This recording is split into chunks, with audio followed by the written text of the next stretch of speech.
Hi, everybody. Sorry, I've got a bad cold. I've had it for about a week now.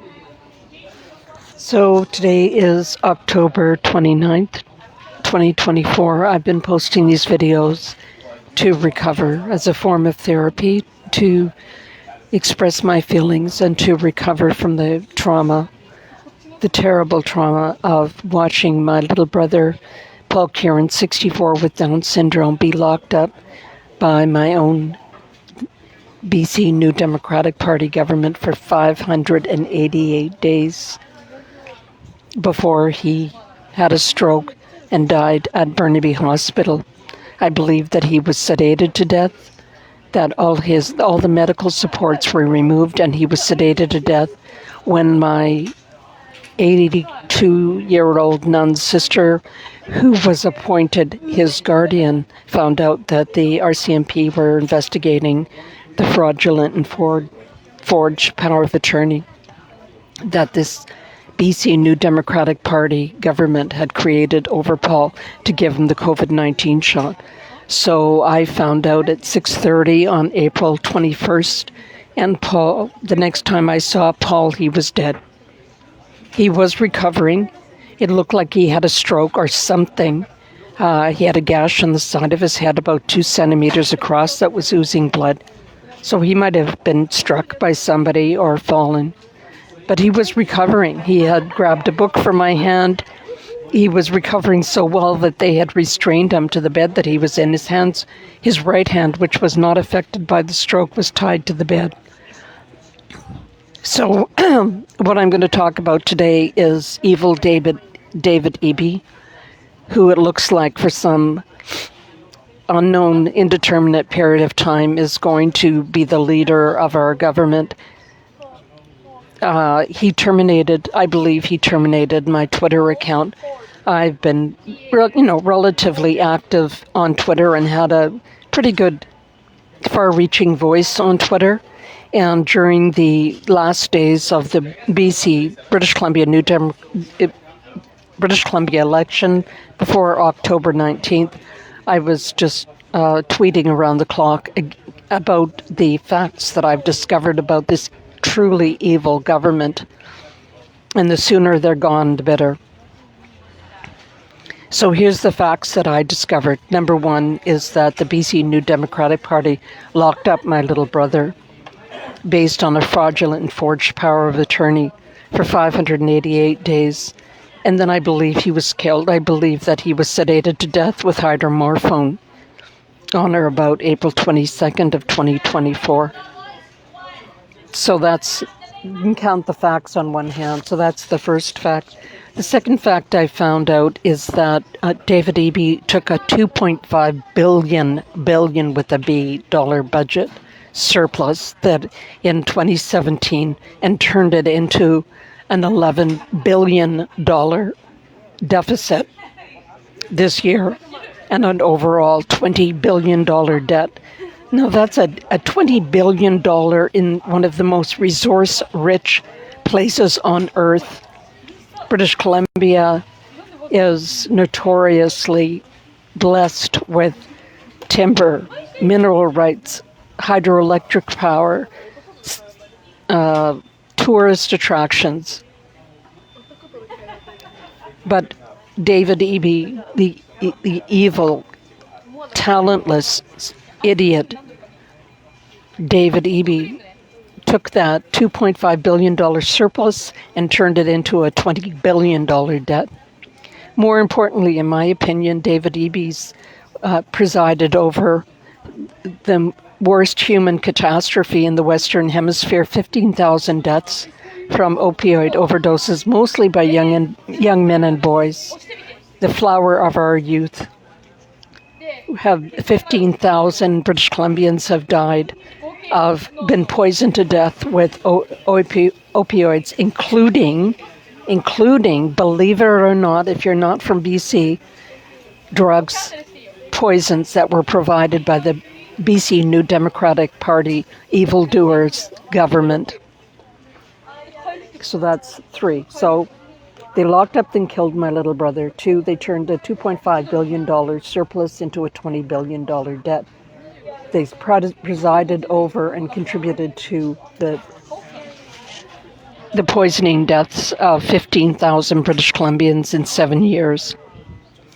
The number one cause of death of children in British Columbia, those are children between the ages of 10 and 18, is drug overdoses, including drug overdoses from government-supplied opioids. And then 5, and this is to me the most important fact, or shocking, horrifying fact about this evil New Democratic Party government, which I believe is just an arm of the Communist Party of China. The most shocking fact is that Mike Farnsworth, then Solicitor General, snuck through secret legislation they do everything in secret. So wake up, everybody. So in 2022, they snuck through legislation that is called the Health Practitioners and Occupations Act, which basically threatens or allows the government to lock up for up to 2 years or fine up to $200,000 anyone involved in the health professions, including chiropractors, massage therapists, medical doctors, nurses. Anyone involved in the health professions can be locked up for up to 2 years for sharing information that is not part of the government propaganda.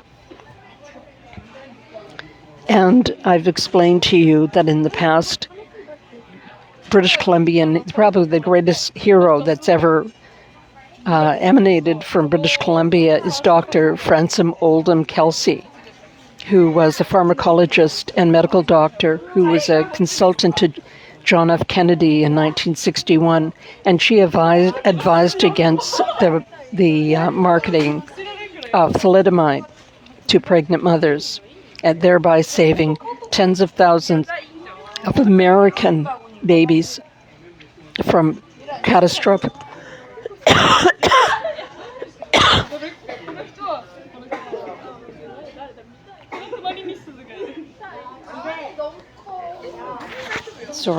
catastrophic birth defects like no arms, no legs. So if Dr. Frances Oldham Kelsey had expressed her anti-thalidomide views in this day and age, and the circumstances of thalidomide being approved for marketing and marketed by the British Columbia government, she could have been fined up to $200,000 and gone to prison for 2 years. So obviously this was a response to the reaction to the COVID-19 shot, which was grossly mishandled by the Canadian and the provincial governments with the breach of our fundamental freedoms. So, and I haven't researched it, but I have been told that this government, the BC New Democratic Party evildoers, have passed or are going to pass the equivalent legislation to lock up and fine lawyers whose function in society since time of Shakespeare and the time of the Magna Carta, which was, I believe, 1208, the function of lawyers in society is to say the opposite of what the government says and to contradict the government. So you think about your criminal defense lawyer when he's facing down the public prosecutor. He has to say the opposite of what the government says or the opposite of the government's position. And this evil, evil David Eby and his treacherous NDP government are planning or have already enacted legislation to lock up or fine and to take lawyers who express views different than the government. So I haven't researched this type of legislation, with respect to lawyers, but I have with respect to health practitioners, and I've spoken with chiropractors and massage therapists about the impact. And they're leaving, health practitioners are leaving British Columbia in droves. So I just sent an email to John Rusted, the leader of the Conservative Party of British Columbia, asking him to help restore my Twitter rights. I believe that David Eby contacted Twitter or X and shut down permanently my Twitter account. I lost all my followers, all the people I followed and all my followers. And they say I'm not allowed to ever have a Twitter account again. So Elon Musk, as far as I can see, is full of it when he says, I think that Donald Trump should be very, very careful in including him in his sphere of supporters, because Elon Musk has, I've written him directly, and he's not, he took away, I was charged $150 for promoting one of my tweets, or two of my tweets, about the election, and then they turn around and permanently cost me all my contacts.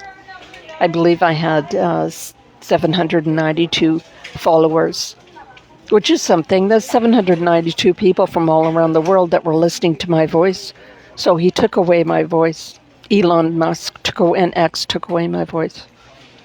So I hope John Rusted, I believe that part of the reason he achieved such success in the election on October 19th is because I'm very good. I've got, I was the top person in my class in computers in the law and law school by far. I won the gold medal. So, I'm very good with computers, or I have areas of expertise, and Twitter is one of them. So I think their success going from from 0 to 44 members of the legislature is, I think in part due to my efforts. I spent roughly 2 to 6 hours a day, every day for the 10 days before the election on X, promoting the Conservative Party and pointing out the shocking 5 facts about the BC New Democratic Party government. Anyways, that's it for today. I hope I recover from this cold soon. It's been really, I think it's the fallout of the election. But so we've got a lot of work to do, John Rusted, and I hope we will bring this evil government down at the first opportunity, at the first realistic chance of success, because we can't afford any more losses that we've sustained in the last 7 years under this communist, socialist, Chinese party dupes, the NDP, British Columbia NDP party. Take care, everybody. Paul, I miss you so much. I hope you're having fun in heaven. I'm sitting in our favorite spot in our favorite McDonald's, and I just got a free apple pie ticket on my McDonald's cup, and I gave it to the lady sitting next to me. So, and I just want to let you know that Flurry, my new kitten, my beautiful kitten, he's just gorgeous. He's like a movie star. He's so beautiful, with gray eyes and beautiful gray fur with, it's like leopards, like it's got guard hair, like bobcat fur, with the guard hairs. And he's very smart. He knows his name already. He comes when he's called. He's, he's only 11 weeks old, and he's never had the slightest problem with the kitty litter box, never an accident. I mean, there just isn't nothing that little guy doesn't know. He's just a wonderful, wonderful pet. So that's going really well. Take care, everybody.